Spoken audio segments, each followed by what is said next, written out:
À luz dos acontecimentos em curso na Europa do Leste e da crise do stalinismo, são numerosos os que, sob o pretexto de realismo, querem enterrar o comunismo e abafar toda esperança de mudança revolucionária. É a vontade que transpira das diferentes operações mediatizadas do tipo o fim do comunismo e viva o capitalismo. Mas essas odes à modernidade não podem sufocar a luta de classes. Esta não é o fruto de uma maquinação qualquer, ela resulta do antagonismo que existe entre os interesses dos do alto e dos de baixo e se levantará sempre sobre o caminho dos opressores. O comunismo não é o produto da Revolução de Outubro ou da Revolução Cubana. Ele nasceu como corrente no seio do próprio movimento operário contra o regime capitalista. A primeira organização comunista, a Sociedade dos Iguais de Grachus-Babeuf, data de 1796 e não de 1917. O Manifesto Comunista foi publicado em 1848 e não em 1959. Não se pode tratar do futuro do comunismo se referindo exclusivamente ou principalmente aos acontecimentos em curso na URSS, na Europa do Leste e na China. É preciso se referir igualmente ao que se passa e se passará nos países capitalistas, tanto nas metrópoles imperialistas como no terceiro mundo. A luta de classe do proletariado moderno ou do seu antepassado imediato, o quarto estado, não é o produto de uma doutrina qualquer ou de um esforço qualquer de agitadores subversivos e ocultos chefes de orquestra para introduzir a questão social do exterior do movimento. Essas lutas de classe resultam do antagonismo de interesses inevitáveis e incompatíveis nas condições econômicas e sociais dadas.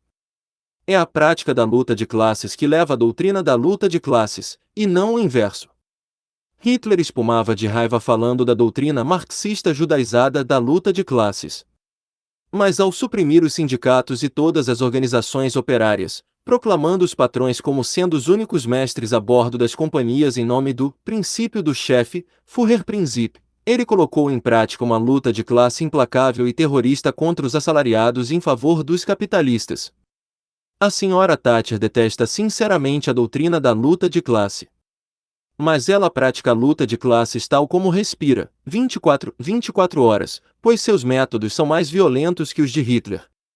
As verdadeiras forças desestabilizadoras não são os agitadores, partidários da revolução, são os fechamentos de empresas, os despedimentos dos trabalhadores, a aceleração da cadência de trabalho, as baixas de salários periódicas, o crescimento da desigualdade social, a miséria do terceiro mundo, as 16 milhões de crianças que morrem de fome e de doenças curáveis cada ano, a recusa de um mínimo de dignidade e de direitos elementares a centenas de milhões de seres humanos.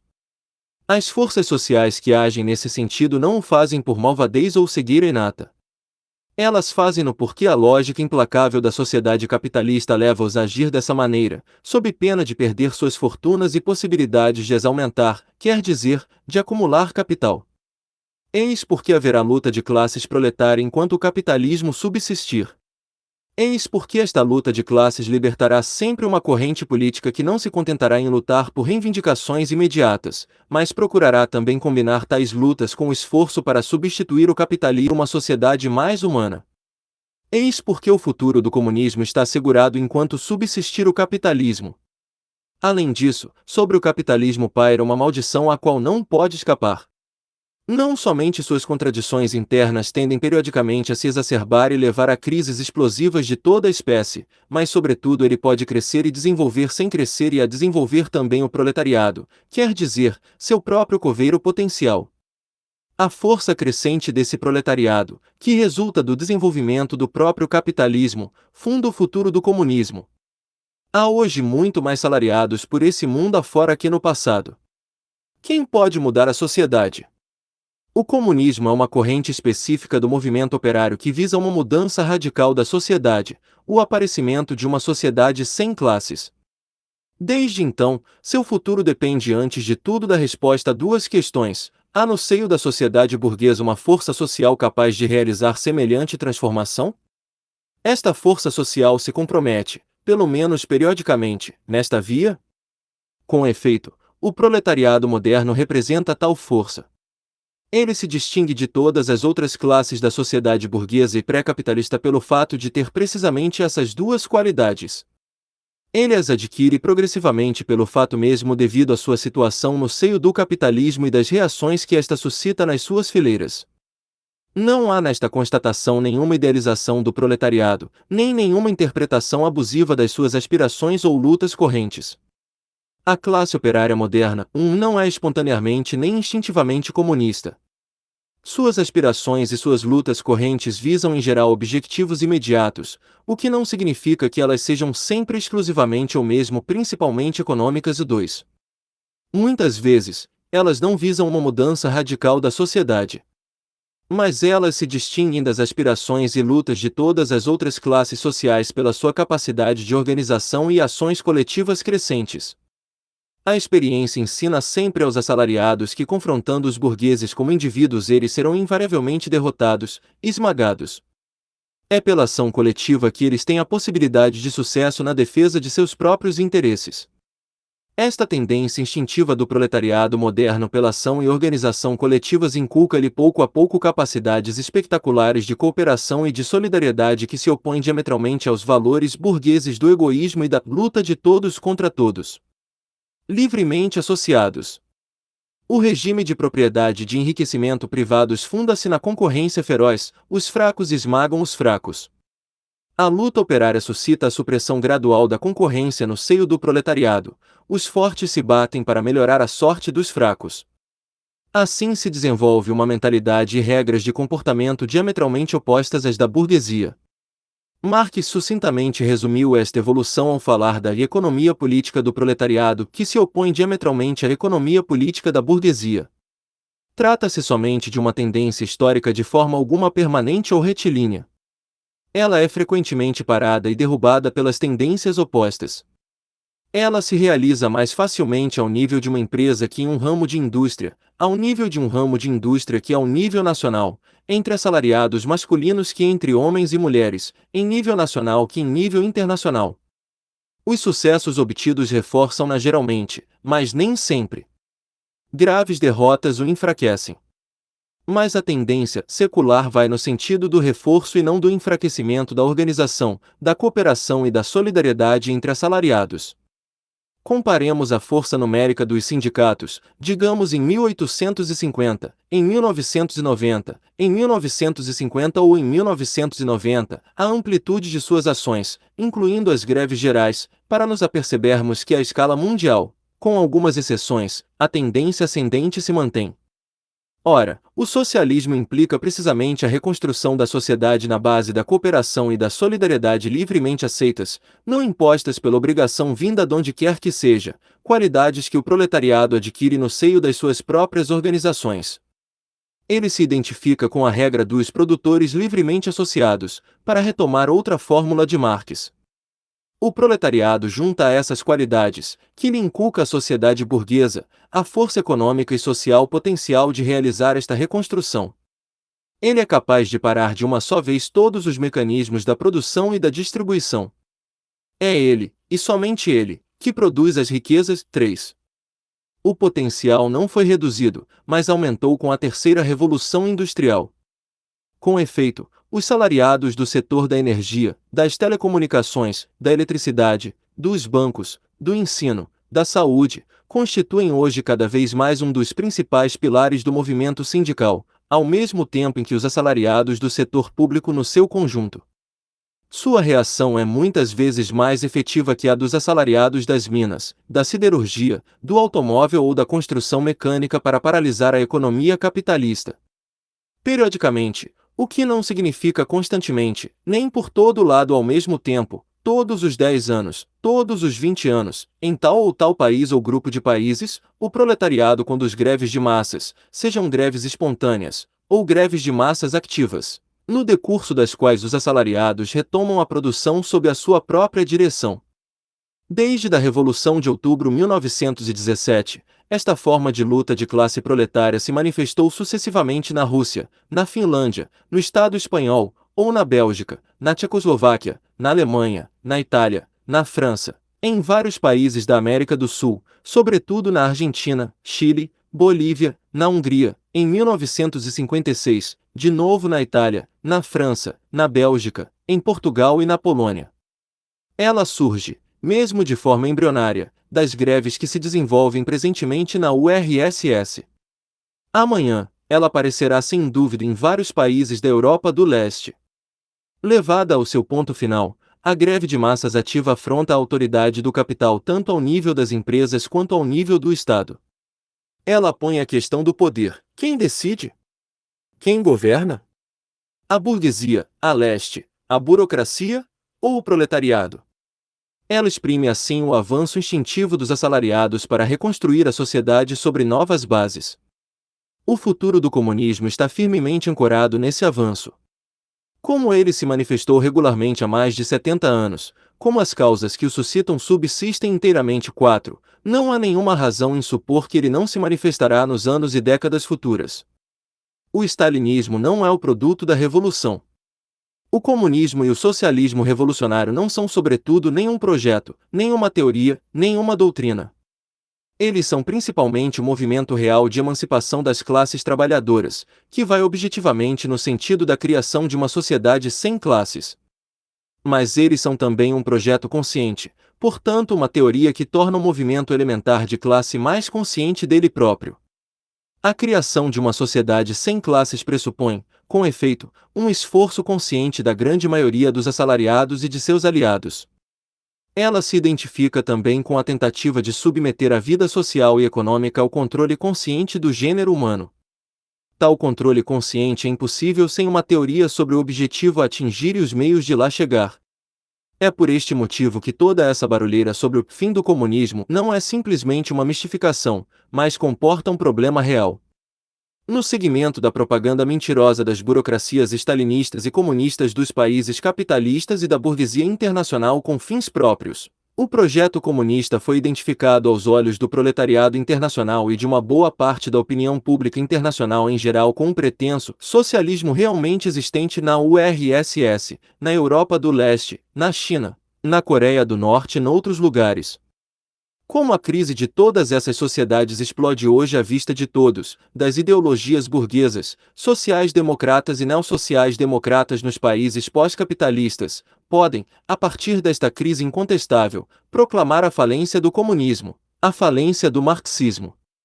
De um ponto de vista objetivo e científico, podemos facilmente refutar essa trapaça. O que faliu na URSS e noutros lugares foi o stalinismo e não o comunismo, nem o leninismo, nem o marxismo. O stalinismo é um produto da contra-revolução, não da revolução. O stalinismo só conseguiu triunfar exterminando fisicamente o partido de Lenin, esmagando 90% das suas teorias, sem falar das de Marx.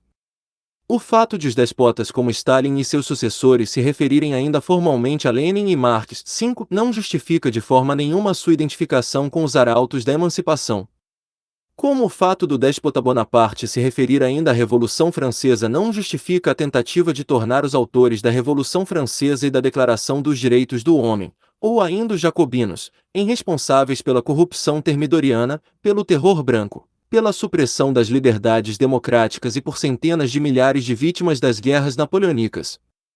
Ninguém de boa fé pode pretender, se apoiando em textos e ações, que a prática de Stalin, do stalinismo e do pós-stalinismo, assim como as ideologias que as procuram justificar, resulta da doutrina de Marx.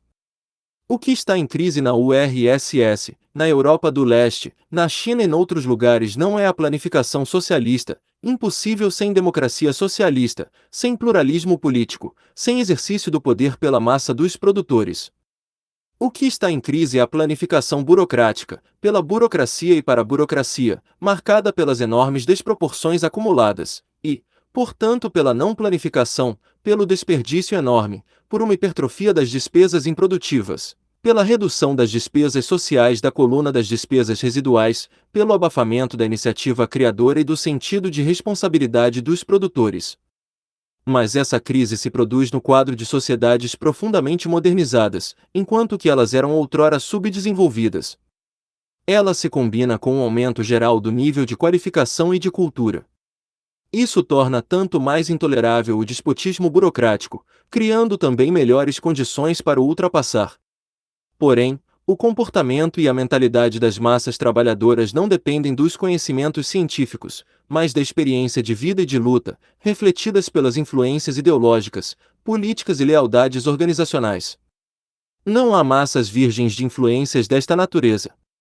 É por isso que a imagem que tinham as massas, à escala internacional, de uma URSS em vias de realizar o projeto socialista se volta hoje contra o comunismo. Essa imagem correspondia, de certa forma, à realidade durante vários anos no período de 1917 a 1923. Ela manteve uma base real, mas que se restringia a olho nu, durante o período de 1923 a 1927. Ela correspondia a uma falsa percepção da realidade a partir da consolidação da ditadura stalinista. 6. A parte do proletariado internacional influenciada por esta visão errada acabou por tomar consciência do desastre que representa o stalinismo. Mas ela fê-lo com atraso, em grande parte a partir das experiências de 1956, Hungria, e de 1968, Tchecoslováquia.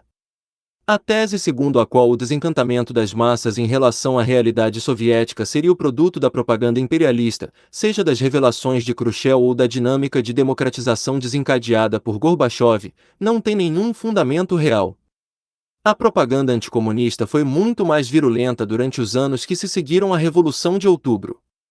Ao contrário, nessa época, ela não teve nenhum efeito maior entre os assalariados avançados. A rejeição atual ao modelo soviético por parte destes assalariados é o produto não da propaganda mentirosa, mas da tomada de consciência de uma triste realidade. Esta tomada de consciência é refletida por uma falsa identificação, como foi ontem a atitude a crítica em relação à URSS, à China, etc. Ontem, dizia-se sim ao stalinismo, porque ele se identificava abusivamente com o comunismo. Hoje, se diz não ao comunismo, porque ele se identifica não menos abusivamente com o stalinismo. Esta falsa identificação não eliminará a marcha real para o socialismo, que o doutrinamento stalinista e o bando burocrático não puderam sufocar ontem. Mas, por agora, ela branda forçosamente o ritmo. O ceticismo suscitado pela falência do stalinismo se conjuga com o ceticismo resultante da integração dos reformistas sociais-democratas e neossociais-democratas na sociedade burguesa. Esta integração se tornou manifesta aos olhos da imensa maioria dos assalariados, incluindo aqueles que votam na social-democracia. Esses votos são votos de um mal menor, e não expressão de uma ilusão de que os partidos socialistas procurariam abolir o capitalismo pela via das reformas. As direções dos partidos sociais-democratas proclamaram todas, sem exceção, seu interesse em reformar o capitalismo, e não em o suprimir. A maior parte deles codificou essa resolução em seus programas. A prática dos PS no decurso da depressão atual foi de apoiar completamente a política de austeridade às custas dos assalariados, a favor da recuperação da massa e das taxas de lucro. Esse duplo desencantamento se revela em um questionamento de todo o projeto radical e fundamental da sociedade, como o projeto realista. Na medida em que um modelo alternativo de sociedade, rejeitando ao mesmo tempo o despotismo burocrático e o despotismo do mercado capitalista, não existe ainda na vida real. A propaganda sistemática pelos marxistas revolucionários e por outras correntes do movimento operário a favor de um modelo, por mais indispensável que ela seja, e qualquer que sejam os progressos que ela realize no seio da vanguarda, não é suficiente para ultrapassar o ceticismo das largas massas. Por consequência, hoje se torna cada vez mais difícil do que nas décadas precedentes fundar as lutas na contestação do conjunto da sociedade capitalista. Nosso desenvolvimento do movimento operário. O movimento real da história suscita tendências que permitirão pouco a pouco ultrapassar esse novo obstáculo na via do socialismo. Primeiro, em uma série de países, já surgiu no decurso dos últimos anos o movimento operário novo, nascido do acordar de uma nova classe operária relativamente jovem, sobre a qual não pesa nem a linguagem do stalinismo, nem a do reformismo tradicional. Esse movimento operário não está marcado pelo sentimento da derrota histórica e o ceticismo que caracterizam tantos setores do velho movimento operário. Ele se orienta ou se orientará na via da contestação do conjunto da sociedade burguesa. É o caso do Brasil, da África do Sul, da Coreia do Sul. É possível que o mesmo fenômeno se reproduza pelo menos no México, na Índia, no Paquistão, na Nigéria, no Egito, ou mesmo nos Estados Unidos. Numa série de países onde o movimento operário está ainda sob o domínio dos aparelhos burocráticos tradicionais, uma fração crescente do movimento sindical se liberta progressivamente deste controle. Ela visa objetivos maiores, sob a pressão das condições objetivas. Se a influência das correntes socialistas revolucionárias aumentar nas suas fileiras, o projeto socialista ganhará progressivamente uma credibilidade de massa. Isso não deixa de provocar uma maior diferenciação no seio dos partidos de massas tradicionais, sobretudo se as forças da vanguarda aplicam corretamente a política da Frente Única, com o desenvolvimento de um movimento de massas já emancipado parcialmente do controle dos aparelhos tradicionais. Aliás, é possível que a recomposição do movimento operário e a construção de uma nova vanguarda revolucionária ultrapasse um limiar tradicional, uma ou várias crises revolucionárias nos países capitalistas importantes tendo por saída as situações de dualidade de poder, mesmo após uma vitória revolucionária. Isso tornará o socialismo credível, aceitável, entusiasta para o proletariado internacional. Finalmente, o desenvolvimento do movimento de massa em RDA e em Tchecoslováquia, e o crescimento real, ainda que lento, do movimento de massa na URSS e nos países da Europa do Leste podem resultar, num futuro próximo, na vitória da revolução política. Realizada sobre uma base material e cultural muito mais elevada que a da Rússia de 1917, ou da Europa do Leste de 1945, sem falar da China de 1949. Ela ganharia rapidamente as massas trabalhadoras do mundo com um modelo de sociedade mais livre, mais justa e mais igualitária do que o capitalismo mais desenvolvido. A crise de credibilidade do projeto socialista seria assim definitivamente ultrapassada. É assim que surge a natureza contraditória desta crise de credibilidade. Ela resulta da falência irremediável do stalinismo e do pós-stalinismo, de toda a tentativa de impor às massas os projetos políticos sem seu livre consentimento majoritário. Mas ela resulta não somente na rejeição resoluta de todo verticalismo. Ela integra também uma dimensão antiburocrática poderosa e durável na consciência de classe elementar de uma grande maioria do proletariado. Essa rejeição da manipulação burocrática liberta e libertará forças colossais, que podem se orientar em uma ação emancipadora contestando a sociedade burguesa no seu conjunto. Todo esse processo contraditório traduz historicamente a capacidade de autocrítica e autorretificadora das revoluções proletárias, que Marx já tinha indicado no 18 Brumário de Luiz Bonaparte. Ele assegura, também, o futuro do comunismo. Melhor, ela implica a possibilidade, mesmo a probabilidade, da vitória. Mas com uma condição, que os comunistas, socialistas revolucionários se libertem definitivamente de qualquer teoria e de qualquer prática substitutiva, paternalista, autoritária em relação ao movimento de emancipação dos assalariados, sem, no entanto, cair na espontaneidade. Precisamente porque o nível de consciência média do proletariado não está orientado numa mudança radical da sociedade, algo possível numa situação revolucionária, a organização separada de todos os que lutam de maneira permanente nesse sentido é indispensável. A construção dos partidos revolucionários de massa e de uma internacional revolucionária de massa é hoje tão necessária como em 1919. A Quarta Internacional é somente um dos núcleos dessa futura internacional de massa. Mas ela é a única que defende os interesses dos trabalhadores nos três setores da realidade mundial, sem subordinar nenhuma dessas frações à outra. A construção da IVA Internacional continua a ser a tarefa mais urgente nesse sentido. A IVA Internacional surge, aliás, da crise do comunismo. Ela é a única tendência que se opôs de maneira intransigente ao stalinismo e durante 60 anos, e, portanto, a única que não perdeu toda a credibilidade aos olhos das massas ferozmente antisstatalistas, a única a progredir e não a regredir. A auto-organização da classe, que tem por resultado o poder dos conselhos livremente e democraticamente eleitos e a organização separada da vanguarda revolucionária, forma assim uma unidade dialética, mediada pela pluralidade dos partidos. O poder de Estado deve ser exercido pelos conselhos, e não pelo partido. O partido ou os partidos procura, ganhar a maioria no seio dos conselhos pela persuasão e não pela administração, e ainda menos pela repressão.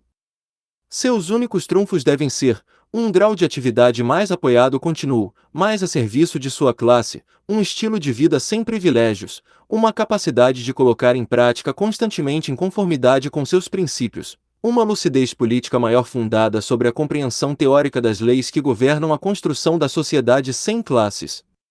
Para isso, eles devem tirar das fontes não contaminadas os escritos de Marx e de Engels sobre a Comuna de Paris, os escritos de Rosa Luxemburgo, de Lenin de O Estado e a Revolução, que teve a audácia de desenvolver um projeto de Estado soviético, sem força armada permanente, sem polícia, sem burocracia, e sobretudo nos escritos de Trotsky dos últimos 10 anos da sua vida e os documentos programáticos da IVA Internacional. Socialismo ou barbárie?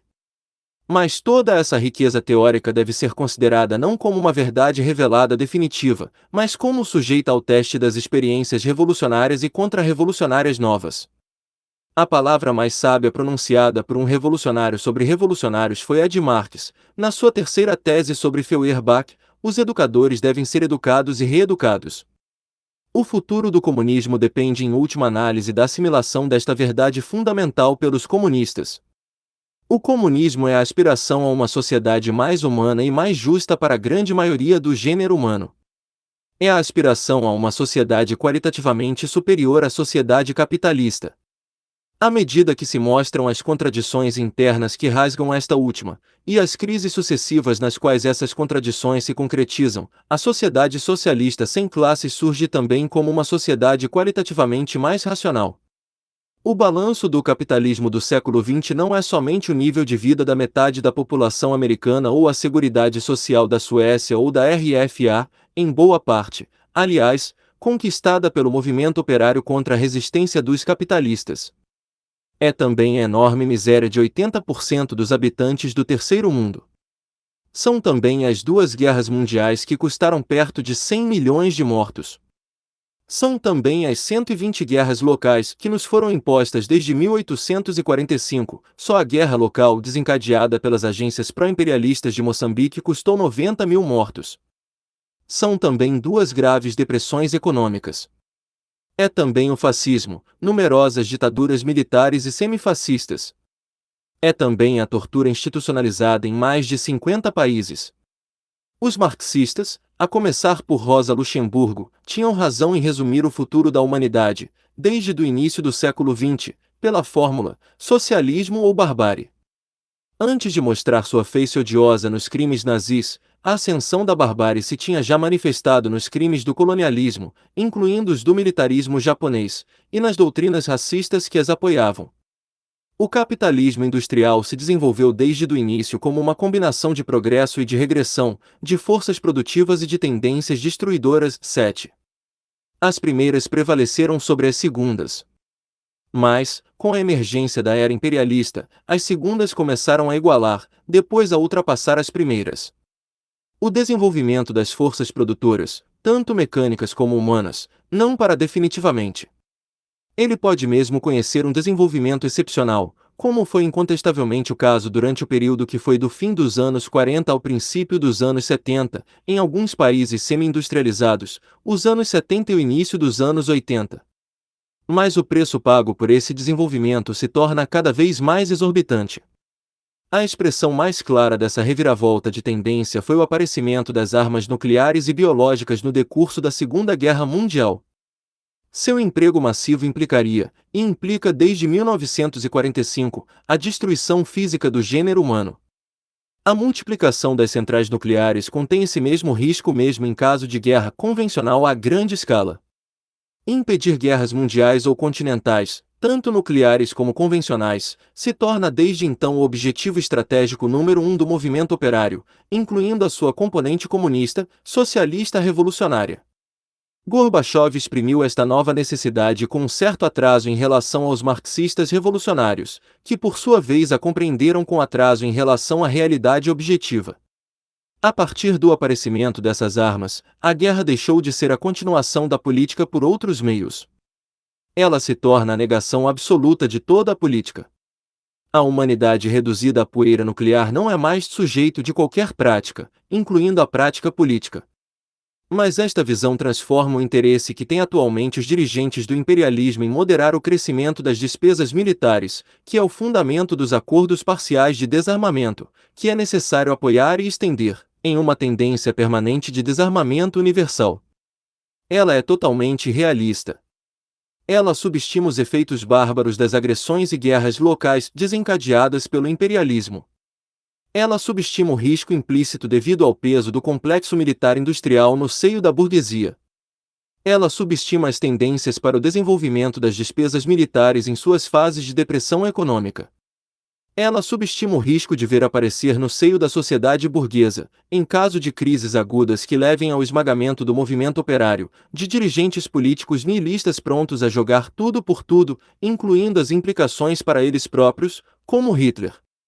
Mesmo que esses riscos sejam limitados, eliminá-los da estratégia do movimento operário e do movimento anti-guerra é profundamente irresponsável. Isso equivale a jogar roleta russa com a sobrevivência do gênero humano. A conclusão estratégica que devemos deduzir do perigo de extermínio implícito nos riscos de guerra em presença de centrais nucleares é que a única garantia real e definitiva da sobrevivência física da humanidade é a retomada de todas as usinas e de todos os laboratórios, capazes de produzir armas pesadas pelos próprios produtores. É o acordo desses produtores para acabar com toda a produção dessas armas, e para destruir imediatamente todos os estoques de armas existentes. Ontem, o dilema era socialismo ou barbárie. Hoje, o dilema se tornou socialismo ou morte. É a motivação mais profunda para o comunismo que se possa imaginar. A mesma conclusão decorre das outras ameaças mortais que pesam sobre a humanidade, antes de tudo a ameaça da destruição do ambiente e a ameaça de uma extensão desastrosa da fome e das epidemias no terceiro mundo, e para além dele. Projeto utópico. Essas ameaças só podem ser definitivamente eliminadas se o controle da produção e da distribuição das riquezas não ficar mais nas mãos das forças sociais e de governos que perseguem os objetivos de enriquecimento e de poder privados e separados e são assim encurralados a processos de crescimento descontrolados e descontroláveis.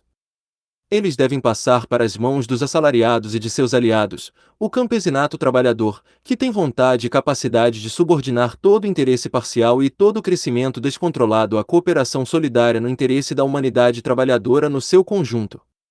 É um projeto utópico? Só o futuro dirá. Mas é de qualquer maneira menos utópico que o projeto de assegurar a paz no mundo, a preservação do ambiente, a eliminação da fome e das epidemias curáveis no quadro de uma sociedade congenitamente incapaz de subordinar os interesses dos ricos e o poder dos Estados-nações. A solidariedade coletiva, na medida em que é fundada na lógica do enriquecimento, da acumulação do capital, de uma pequena minoria, e da concorrência oposta à solidariedade. Já existem indicadores precisos de que o projeto socialista, tal como resumimos na sua forma mais aguda, não é de jeito nenhum utópico. O que caracteriza o levantamento das massas que acabamos de viver na RDA ou na Tchecoslováquia é a rejeição da tutela sob todas as formas. Essa rejeição se estenderá a outros países do leste e à URSS, se estenderá do domínio das liberdades políticas a todos os domínios políticos, econômicos e sociais e se estenderá pouco a pouco a um número crescente de países capitalistas. Os 36% de votos pela supressão imediata das Forças Armadas na Suíça, os 1 milhão de manifestantes nas ruas dos Estados Unidos pela defesa do direito ao aborto, em novembro de 1989, são os primeiros sinais. Ela se arrependerá de ter lançado sua campanha pelo respeito aos direitos do homem, pela grande publicidade dada aos levantamentos de massa na RDA, na Tchecoslováquia e na Romênia. Essas grandes campanhas se voltarão contra ela como bumerangues batendo em pleno rosto, ainda e sempre, em anos e décadas vindouros. A televisão internacional, antes de tudo a televisão alemã e certas cadeias americanas e francesas, mostraram hora a hora o levantamento das massas na RDA, Tchecoslováquia e Romênia. É a primeira vez que o mundo inteiro pôde assistir diretamente, instantaneamente, ao desenvolvimento de explosões revolucionárias. Mas uma questão se põe: por que a greve geral no Brasil, a greve geral no Estado espanhol, as duas principais lutas operárias de 1989, que reuniram respectivamente mais de 30 milhões de assalariados, quer dizer, muito mais que os implicados nas ações na RDA, Tchecoslováquia ou Romênia, tomadas no seu conjunto, só receberam 5% da atenção dada a esta? Por que a repressão imperialista do Panamá, os massacres em Salvador, mais de 70 mil mortos em 10 anos de guerra, na Guatemala, Sri Lanka, Sudão, Moçambique, que causaram muito mais vítimas que a Securitate de Ceausescu, só receberam 5% da publicidade dedicada aos massacres na Romênia? Teria relação com o fato de que as tiranias responsáveis por esses massacres são capitalistas ou pró-capitalistas e não pretensamente socialistas? A luta contra a tutela é a luta pela autoadministração das massas em todos os domínios, o da ecologia 8c, como o do antimilitarismo e dos direitos democráticos. As massas populares, os comitês, conselhos, locais claramente apoiados pela maioria de seus concidadãos devem conquistar nomeadamente um poder de veto sobre todos os projetos que impliquem riscos graves para o ambiente. Pela primeira vez desde o aparecimento do stalinismo, a liberdade, a democracia mais ampla, representativa e direta, o antimilitarismo, o imperativo categórico, começam a passar no nosso campo, o campo do socialismo revolucionário. A liberdade, igualdade política e econômica, solidariedade e justiça social, também à escala mundial, o anti-imperialismo radical, defesa radical do meio ambiente, respeito aos direitos do homem. Isso cria uma combinação imbatível. Estes são os grandes temas de propaganda que devemos martelar sem parar, combinados com as reivindicações imediatas e transitórias, e com projetos políticos que se traduzam na vida cotidiana. Isto assegura definitivamente o futuro do comunismo,